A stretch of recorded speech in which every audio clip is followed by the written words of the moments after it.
제 인생에서 가장 행복할 거라 믿었던 날이 가장 끔찍한 날이 될 줄은 몰랐습니다. 안녕하세요. 저는 강미자입니다. 올해 61살이고 한식당 주방에서 보조로 일하고 있습니다. 25해를 서서 일했습니다. 무릎은 부어있고 허리는 아침마다 비명을 지르지만 딸 하나만큼은 제대로 키웠다는 게 제 자랑이었습니다. 명문대를 나와 은행에 취직하고 의사 집안으로 시집까지 갔으니까요. 그런데 그날 딸의 집 거실에서 제가 본 것은 제 모든 믿음을 산산조각 내버렸습니다. 제 남편은 제가 35살 때 세상을 떠났습니다. 술과 바람으로 가정을 돌보지 않던 사람이었지만 그래도 딸아이 혜원이에게만큼은 아빠였습니다. 남편이 죽고 나서 저는 더 악착같이 일했습니다. 혜원이가 학원비 걱정 없이 공부할 수 있게, 대학 등록금을 댈 수 있게 25해를 하루도 쉬지 않았습니다. 혜원이는 제 기대를 저버리지 않았습니다.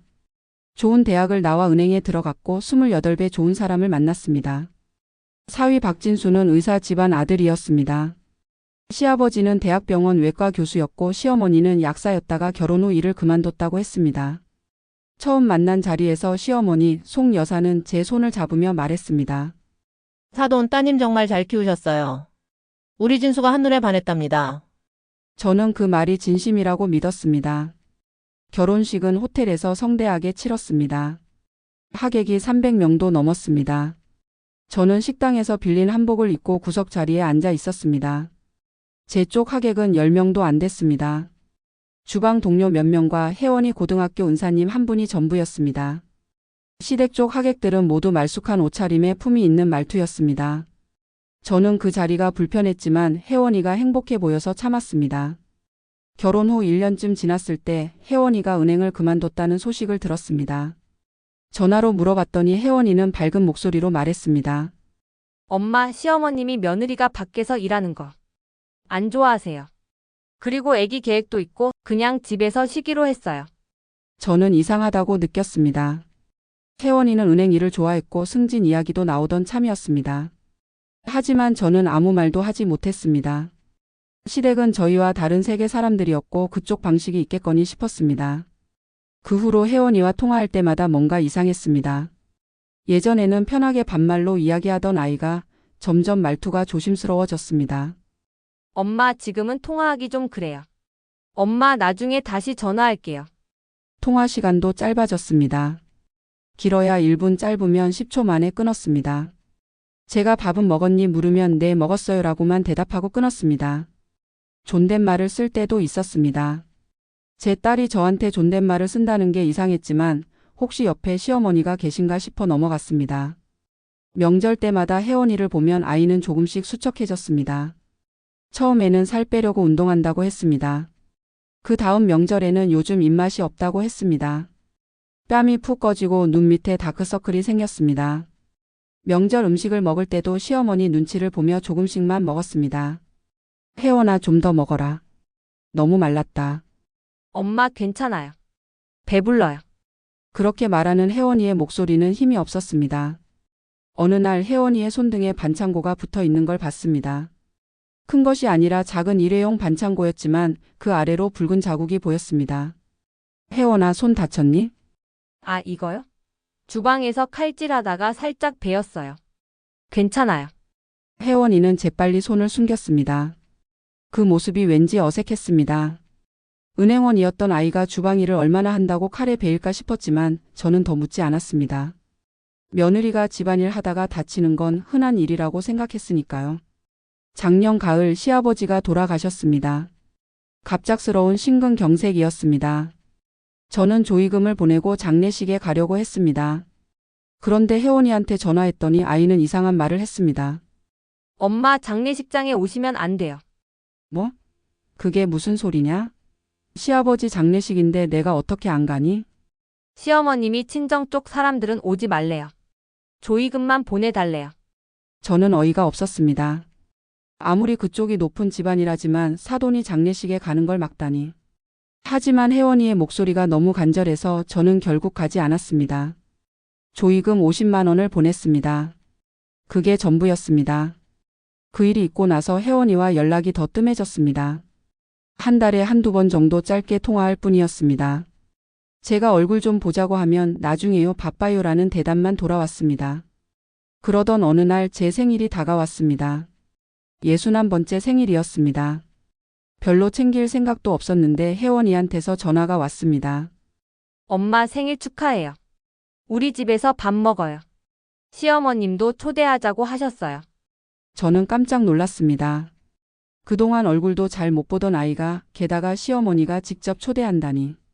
뭔가 관계가 좋아진 건가 싶어 기뻤습니다. 그래? 그럼 내가 뭘 좀 가져갈까? 과일이라도? 아니에요. 아무것도 안 가져오셔도 돼요. 그냥 오세요. 알았다. 그럼 몇 시에 가면 되니? 저녁 6시요. 엄마 그리고 혜원이는 말을 멈췄습니다. 뭔가 더 하고 싶은 말이 있는 것 같았지만 이내 아니에요. 그냥 조심히 오세요라고만 했습니다.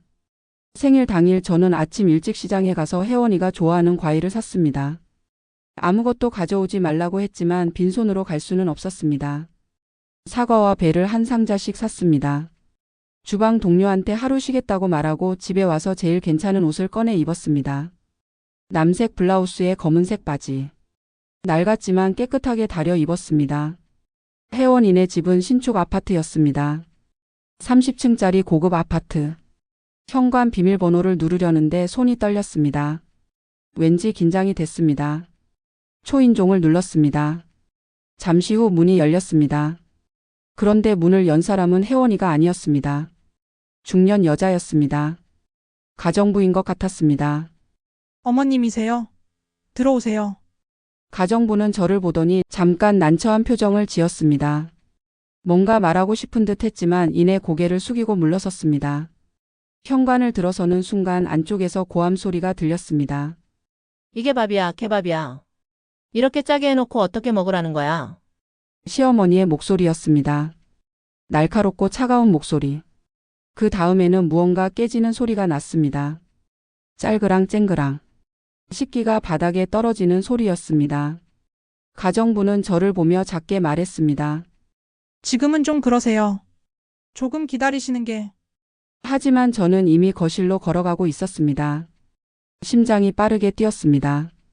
뭔가 잘못됐다는 직감이 온몸을 휘감았습니다. 거실 문턱을 넘어서는 순간 저는 제 눈을 의심했습니다. 혜원이가 거실 바닥에 무릎을 꿇고 있었습니다. 맨바닥에 양손을 무릎 위에 가지런히 올리고 고개를 숙인 채로. 앞치마를 입은 혜원이의 머리카락은 흐트러져 있었고 뺨에는 눈물 자국이 있었습니다. 그 앞에 시어머니 송 여사가 서 있었습니다. 팔짱을 낀 채 차갑게 내려다보며 말했습니다. 너는 대체 몇 번을 말해야 알아듣니? 국은 간을 맞춰서 내놓으라고 했지? 이렇게 짜면 어떻게 먹어? 시아버지 제사상에 올릴 음식도 이 모양으로 할 거야? 바닥에는 깨진 국그릇 조각이 흩어져 있었습니다. 국물이 바닥에 쏟아져 있고 그 위로 붉은 게 묻어 있었습니다. 피였습니다. 혜원이 손가락에서 피가 흐르고 있었습니다. 저는 그 자리에 얼어붙었습니다. 숨이 막혔습니다.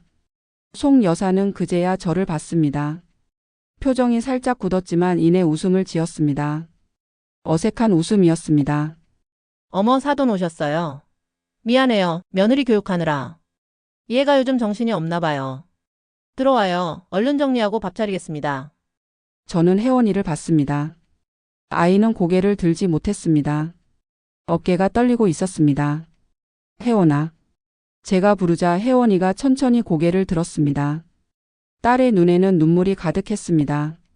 그리고 그 눈빛에는 두려움이 있었습니다. 저를 향한 게 아니라 옆에 서 있는 시어머니를 향한 두려움이었습니다. 엄마. 혜원이의 목소리는 떨렸습니다. 송 여사가 다시 말했습니다. 사돈 먼저 앉아 계세요. 금방 준비할게요. 혜원아, 일어나서 빨리 다시 준비해. 저는 그 순간 뭔가 터지는 걸 느꼈습니다. 가슴 속에서 뜨겁게 치솟는 것. 25년 동안 참아왔던 모든 것들이 한꺼번에 끌어올랐습니다. 뭐 하는 겁니까 지금? 제 목소리는 낮고 떨렸습니다. 송 여사가 저를 봤습니다. 눈썹이 올라갔습니다. 네? 무슨 말씀을? 내 딸이 왜 바닥에 무릎 꿇고 있습니까? 손에서 피가 나는데 왜 아무도 안 돕습니까? 아, 이건 교육이에요. 며느리 교육. 요즘 애들은 가르쳐야 해요. 다들 이렇게. 교육? 저는 한 걸음 앞으로 나갔습니다. 사람을 바닥에 무릎 꿇리는 게 교육입니까? 송 여사의 얼굴이 굳었습니다. 사돈, 지금 감정적으로 그러시는 거예요. 우리 집 일에 왜 이러세요? 우리 집 일이요? 내 딸이 다쳤는데 그게 남의 집 일입니까? 저는 혜원이한테 다가가 아이를 일으켰습니다. 혜원이는 떨면서 일어났습니다. 제가 아이 손을 잡자 손바닥에 피가 묻었습니다. 깨진 그릇 조각에 베인 상처였습니다. 혜원아, 가방 챙겨. 엄마. 가방 챙기라고 했어. 지금 당장. 혜원이는 저를 보다가 천천히 고개를 끄덕였습니다. 송 여사가 소리쳤습니다. 지금 뭐 하시는 거예요? 사돈 정신 차리세요. 이게 무슨 짓이에요? 무슨 짓은 당신이 한 거 아닙니까? 저는 송 여사를 똑바로 봤습니다. 25년을 주방에서 일했습니다. 뜨거운 기름에 데이고 칼에 베이고 무거운 솥 들다가 허리 다쳤습니다. 그렇게 일해서 내 딸 대학 보내고 좋은 직장 다니게 했습니다. 그런데 당신 내 집에 시집 와서 이렇게 무릎 꿇고 사는 거였습니까? 이건 우리 집 방식이에요. 며느리는 배워야 해요. 규칙이 있어요. 규칙이요? 저는 바닥에 흩어진 그릇 조각을 봤습니다. 사람 손에서 피나게 하는 게 규칙입니까? 그때 현관문이 열렸습니다. 사위 박진수가 들어왔습니다. 상황을 보더니 당황한 표정을 지었습니다. 어머니, 장모님, 무슨 일이세요? 송 여사가 아들을 봤습니다. 진수야, 사돈이 지금 혜원이 데리고 간대. 말려. 박진수는 저를 봤습니다. 장모님, 진정하세요. 무슨 오해가 있으신 것 같은데. 왜요? 저는 사위를 봤습니다. 당신 아내가 바닥에 무릎 꿇고 있었는데 그게 오해입니까? 그건 어머니가 좀 엄하신 편이긴 한데 다 혜원이 잘 되라고 그러시는 거예요. 요즘 다들 그렇게 살잖아요. 다들요? 저는 믿을 수가 없었습니다. 다들 아내 손에서 피나게 하면서 산다는 겁니까? 그건 실수였을 거예요. 장모님, 너무 예민하게 반응하시는 거 아닙니까? 그 순간 저는 알았습니다. 이 사람은 방관자가 아니라 공범이라는 걸.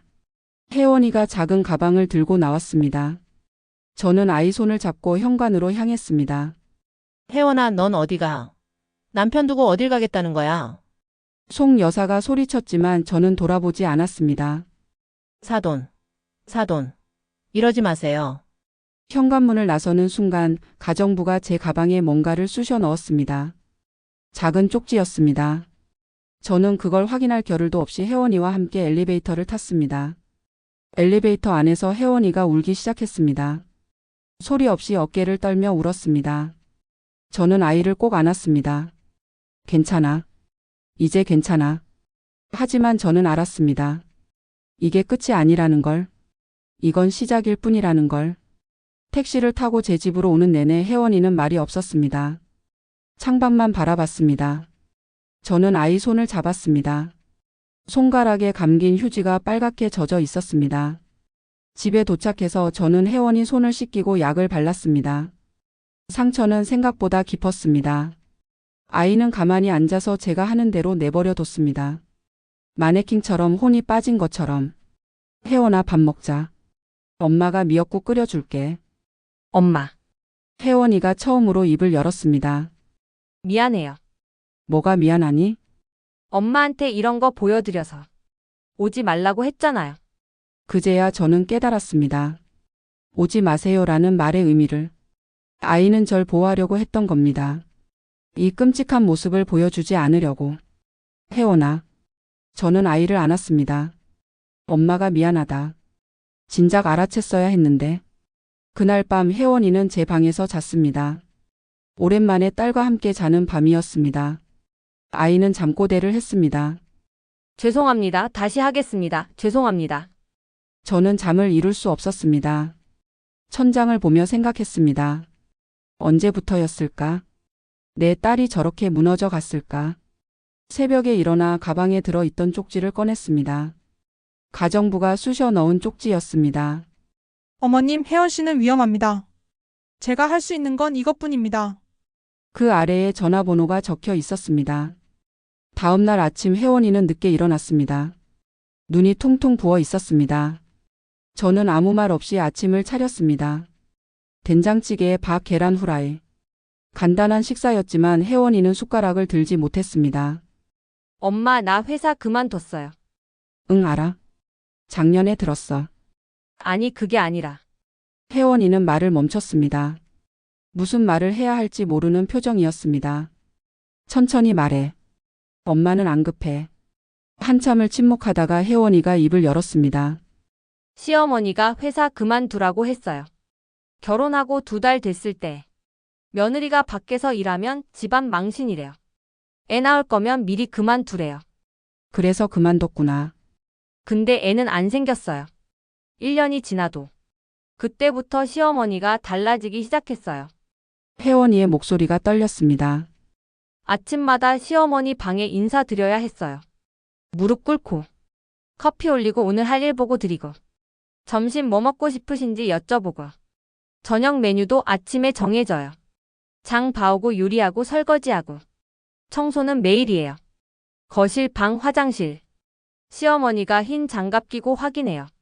먼지 나오면 다시 해요. 저는 숨이 막혔습니다. 진수는 뭐 했니? 진수 오빠는 몰랐대요. 퇴근하면 늦어서. 주말에도 병원 당직 많고. 있을 때도 시어머니 앞에서는 다 괜찮은 척 했어요. 나도. 왜? 무서웠어요. 혼날까봐. 진수 오빠한테 짐이 될까봐. 혜원이가 울먹였습니다. 엄마, 나 정말 참았어요. 진짜 열심히 했어요. 근데 자꾸 틀렸대요. 국이 짜다, 싱겁다, 청소가 엉망이다, 빨래를 이렇게 하냐, 다림질이 왜 이 모양이냐. 맨날 혼났어요. 처음에는 말로만 혼내더니 나중에는 아이는 말을 잇지 못했습니다. 나중에는 뭐? 때렸어요. 제 손이 떨렸습니다. 손바닥으로. 머리도 때리고 팔도 때렸어요. 멍들어도 긴 팔 입으면 안 보이잖아요. 시아버지 돌아가시고 나서는 더 심해졌어요. 스트레스 푸는 데가 나밖에 없나 봐요. 저는 밥상을 붙들고 있었습니다. 그렇게라도 안 하면 당장이라도 그 집으로 달려가 버릴 것 같았습니다. 엄마, 난 진짜 괜찮았어요. 참을 수 있었어요. 근데 엄마까지 상처받는 건 못 봐요. 혜원아. 저는 아이를 꼭 안았습니다. 엄마 걱정은 하지 마. 이제 엄마가 지켜줄게. 그날 오후 가정부가 남긴 쪽지에 적힌 번호로 전화했습니다. 몇 번의 신호음 끝에 조심스러운 목소리가 들렸습니다. 여보세요? 저 어제 혜원이 엄마입니다. 쪽지 주신 분 맞으시죠? 아, 네. 김순이에요. 그 집에서 가정부로 일하고 있습니다. 고맙습니다. 덕분에 딸 데리고 나왔어요.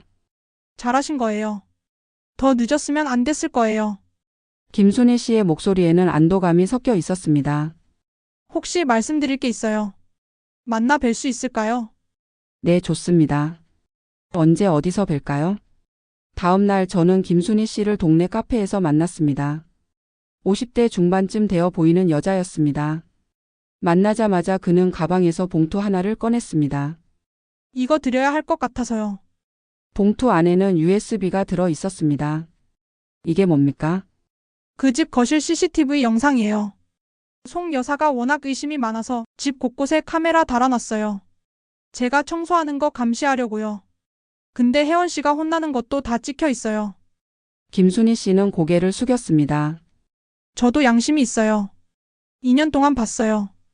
혜원 씨가 무릎 꿇고 빌고 맞고 우는 거. 근데 전 돈 때문에 그 집에서 일해야 했어요. 그래도 이건 아니라고 생각했어요. 어머님이 오신다는 거 듣고 이번엔 정말 끝내야 한다고 생각했어요.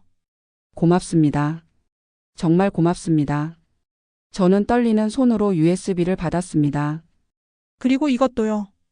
김순희 씨는 또 다른 봉투를 꺼냈습니다. 안에는 사진이 몇 장 들어 있었습니다.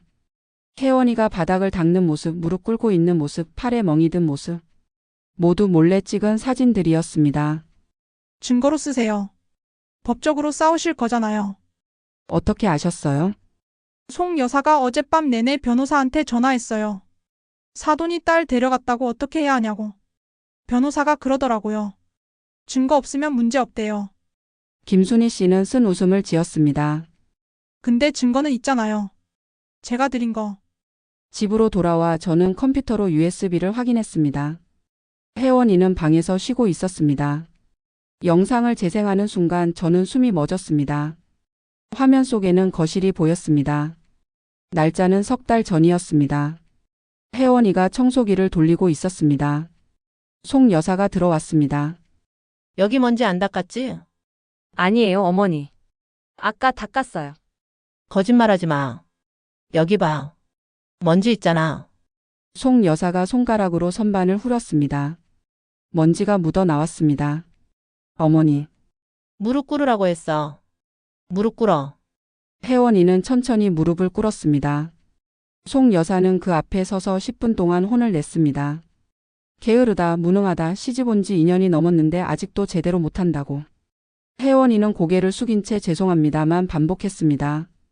다른 영상도 봤습니다. 한 달 전 영상에서는 혜원이가 국을 끓이고 있었습니다. 송 여사가 맛을 보더니 국그릇을 바닥에 내던졌습니다. 이게 뭐야?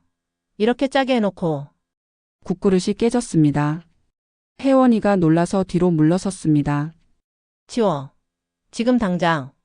혜원이는 바닥에 엎드려 깨진 조각을 주웠습니다. 그러다 손가락을 베었습니다. 피가 났지만 송 여사는 신경도 쓰지 않았습니다. 빨리 안 치워. 피 묻으면 어떡해. 혜원이는 피가 흐르는 손으로 조각을 주었습니다. 저는 더 이상 볼 수 없었습니다. 화면을 끄고 화장실로 달려가 구역질을 했습니다. 밥을 먹지 않아 올라오는 건 위액뿐이었습니다. 한참을 화장실에 앉아 있다가 저는 혜원이 방으로 갔습니다. 아이는 침대에 누워 천장을 보고 있었습니다. 혜원아. 응? 엄마가 물어볼 게 있어. 대답하기 싫으면 안 해도 돼. 혜원이가 저를 봤습니다. 넌 언제부터 이걸 알고 있었니? 증거 같은 거 모아두고 있었어? 혜원이는 잠시 침묵하다가 일어나 옷장을 열었습니다. 제일 안쪽 서랍을 열었습니다. 그 안에서 노트 한 권을 꺼냈습니다. 일기예요. 혜원이는 일기장을 제게 건넸습니다. 결혼하고 나서부터 썼어요. 처음엔 그냥 일기였는데 나중에는 증거가 될 수도 있겠다 싶어서.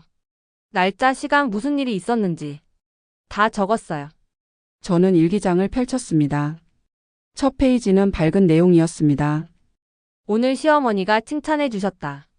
음식이 맛있다고. 하지만 페이지를 넘길수록 내용은 어두워졌습니다. 오늘 청소가 엉망이라고 3시간 동안 무릎 꿇고 있었다. 국이 짜다고 그릇을 던지셨다. 손가락 베임. 진수한테 말하려다가 참았다. 오빠가 힘들어할까봐. 어머니가 병원비 줄이려면 내가 집에서 애 낳아야 한다고 하셨다. 무슨 말인지 모르겠다. 페이지마다 날짜와 시간이 정확했습니다. 무엇을 먹었는지, 어떤 일을 했는지, 어떻게 혼났는지 객관적으로 기록돼 있었습니다. 혜원아, 이거 언젠가 쓸 생각으로 모아둔 거니? 네. 언젠가는 나가야 한다고 생각했어요. 근데 용기가 안 났어요. 혼자서는. 혜원이가 울먹였습니다. 엄마가 올까봐 무서웠어요. 엄마가 이런 거 보면 얼마나 마음 아파하실까. 그래서 오지 말라고 했잖아요. 바보야. 저는 아이를 안았습니다.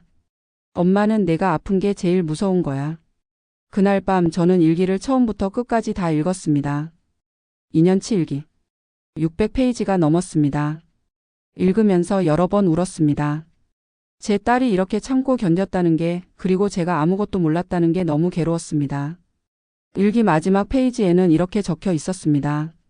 엄마 생일이다. 시어머니가 엄마를 초대하자고 하셨다. 무슨 속셈일까? 엄마 앞에서 나를 혼내서 길들 이려는 걸까? 엄마한테 전화해서 오지 말라고 했지만 엄마는 올 것 같다.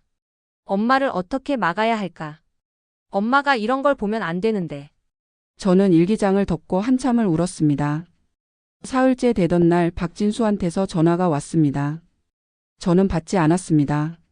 문자가 왔습니다. 장모님, 혜원이 좀 보내주세요. 집에 와야죠. 우리 이야기합시다. 저는 답장하지 않았습니다. 그날 저녁에는 송 여사한테서 전화가 왔습니다. 이것도 받지 않았습니다.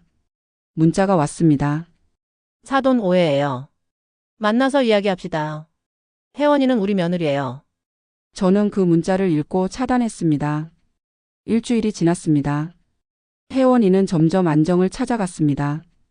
밥도 먹고 잠도 잤습니다. 악몽은 여전히 꿨지만 전보다 나아졌습니다. 저는 법률사무소를 찾아갔습니다. 동네에서 제일 크다는 곳이었습니다. 변호사를 만나 모든 걸 설명했습니다. USB 사진 일기장을 보여줬습니다. 변호사는 자료를 보더니 고개를 끄덕였습니다. 증거가 충분합니다. 가정폭력, 학대, 강요, 이혼 소송과 동시에 형사고소도 가능합니다. 돈이 얼마나 듭니까? 착수금이 500만 원입니다. 승소하면 추가 비용이 있고요. 500만 원. 적지 않은 돈이었습니다. 하지만 저는 망설이지 않았습니다. 하겠습니다. 그리고 하나 더 여쭤볼게요.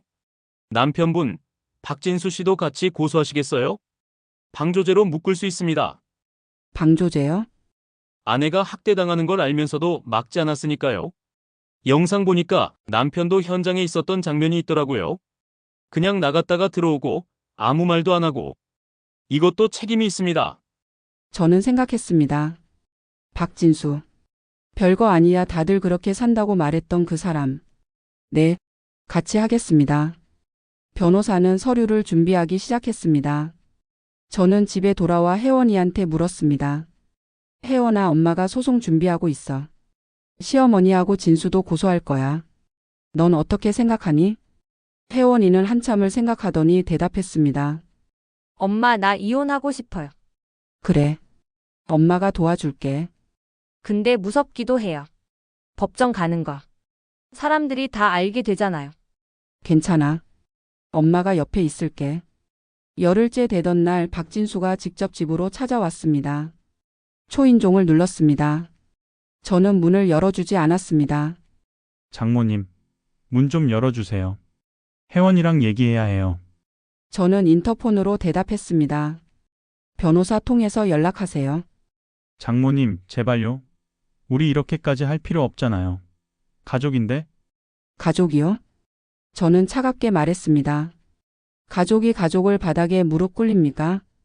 그건 어머니가 좀 심하긴 했지만 혜원이도 잘못한 게 있어요. 너무 예민하게 반응하고. 그만 가세요. 더 이상 할 말 없습니다. 장모님, 저는 인터폰을 껐습니다. 박진수는 한참을 문 앞에서 소리쳤지만 결국 돌아갔습니다. 그날 저녁 송 여사한테서도 전화가 왔습니다. 다른 번호였습니다. 실수로 받았습니다. 사돈. 드디어 받으시네요. 무슨 일이십니까? 사돈, 우리 만나서 이야기합시다. 혜원이 집으로 보내주세요. 제가 잘못했어요. 앞으로 잘할게요. 늦었습니다. 늦다니요. 뭐가 늦어요? 우리 며느리예요, 혜원이는. 당신이 마음대로 할 수 있는 게 아니에요. 법이 판단할 겁니다. 법이요? 송 여사가 비웃었습니다. 사돈, 정신 차리세요. 우리가 누군지 알아요. 우리는 사 집안이에요. 변호사도 좋은 사람 쓸 수 있어요. 당신이 이길 수 있을 것 같아요. 이기고 지는 게 중요한 게 아닙니다. 저는 똑똑히 말했습니다. 제 딸을 지키는 게 중요합니다. 그리고 당신이 한 짓을 세상에 알리는 게 중요합니다. 뭐라고요? 더 이상 전화하지 마세요. 변호사한테 연락 가실 겁니다. 저는 전화를 끊고 그 번호도 차단했습니다. 보름째 되던 날 드디어 소장이 접수됐습니다. 이혼 소송과 가정폭력 형사고소. 송 여사와 박진수 두 사람 모두 피고였습니다. 변호사한테서 전화가 왔습니다. 어머님, 소장 접수됐습니다. 곧 피고 측에 통지 갈 겁니다. 첫 재판은 한 달 뒤에요. 알겠습니다. 그리고 하나 더 말씀드릴게요. 상대 측 변호사한테서 연락 왔어요. 합의하자고요. 합의요? 네. 위자료 주고 조용히 이혼하자고. 얼마 원하냐고 물어보더라고요. 얼마 준답니까? 3천만 원이래요. 적지 않은 돈이었습니다. 하지만 저는 단번에 대답했습니다. 안 합니다. 혹시 금액이 적어서 그러세요? 더 올려달라고 할까요? 아닙니다. 돈 문제가 아닙니다. 저는 확실히 말했습니다. 법정에서 끝까지 가겠습니다. 판결 받겠습니다. 알겠습니다. 그럼 재판 준비 제대로 하겠습니다. 전화를 끊고 저는 혜원이한테 말했습니다. 혜원아, 한 달 뒤에 재판이야. 혜원이는 고개를 끄덕였습니다. 눈에 결연한 빛이 있었습니다. 엄마, 나도 증언할 수 있어요. 법정에서. 내가 직접 말할게요. 그래. 우리 딸 대견하다. 그날 밤 저는 오랜만에 편히 잠들었습니다. 긴 싸움이 시작됐지만 저는 두렵지 않았습니다. 제 딸을 지킬 수 있다면 무엇이든 할 수 있었습니다. 한 달은 빠르게 지나갔습니다. 그동안 저는 주방 일을 계속했습니다. 돈이 필요했으니까요. 변호사 비용, 혜원이 생활비, 앞으로 필요할 돈들. 혜원이는 집에서 천천히 회복했습니다. 악몽은 줄어들었고 밥도 잘 먹었습니다. 얼굴에 혈색이 돌아왔습니다. 재판 전날 밤 혜원이가 물었습니다. 엄마, 내일 떨지 않을 수 있을까요? 떨려도 괜찮아.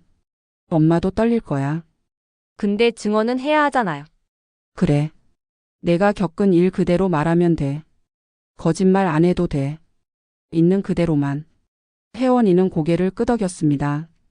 재판 당일 저는 제일 괜찮은 옷을 입었습니다. 검은색 정장. 주방 동료 언니가 빌려준 옷이었습니다. 혜원이도 단정한 옷을 입었습니다. 우리는 함께 법원으로 갔습니다. 법정 앞에서 송 여사와 박진수를 봤습니다.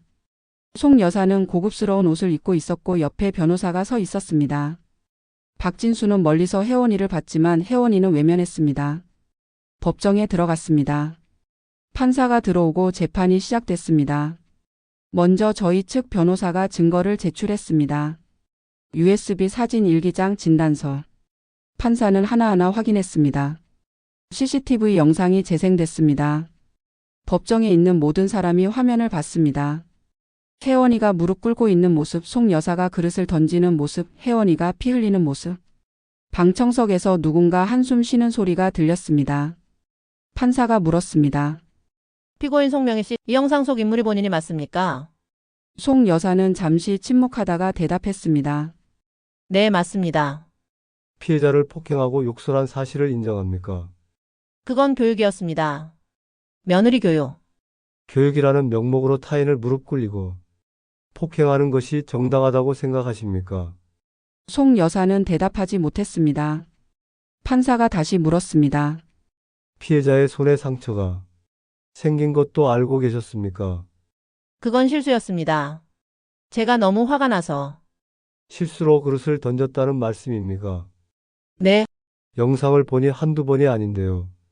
이것도 모두 실수입니까? 송 여사는 고개를 숙였습니다. 다음은 혜원이 차례였습니다. 혜원이는 증인석에 앉았습니다. 손이 떨리고 있었지만 목소리는 또렷했습니다. 결혼 후 2년 동안 저는 하루도 편한 날이 없었습니다.